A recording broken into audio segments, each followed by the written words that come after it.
Welcome to the Fast Track Guide for K3. Let's get straight to it. K3 is about the principles of estimating risks and opportunities. In simple terms, for any new tech project, you must professionally assess the potential upside, the opportunity, and the potential downside, the risk.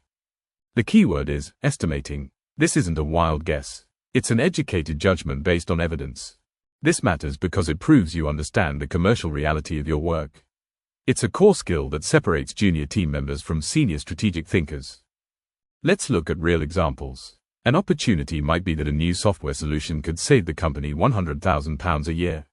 A risk might be that the same software is so complex that the project could be delayed by 6 months. Your most important tool for estimating risk is the risk matrix. For every risk you identify, you simply ask 2 questions: how likely is it to happen, and how bad will it be if it does? You rate both as low, medium, or high. This instantly tells you which problems to worry about. Anything that is high probability and high impact is a major danger that needs a plan right now. You don't need to wait for a big project to practice this. First, observe the work you are doing right now. Second, discuss it with your manager or team lead. Frame it as part of your apprenticeship. Ask them, for my K3 evidence, I need to understand risks and opportunities.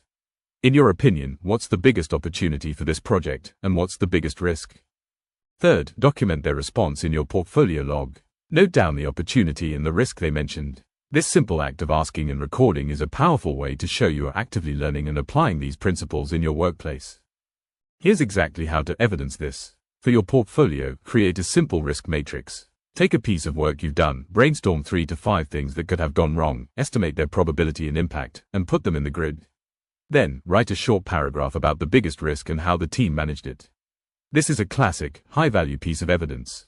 For your major project, this is non-negotiable. You must include a section that analyzes the risks and opportunities. You should include a risk matrix for your project's key risks, and you must clearly list the opportunities your project is designed to achieve. This proves to the assessors that you understand your project is not just a technical exercise, but a business investment with potential upsides and downsides.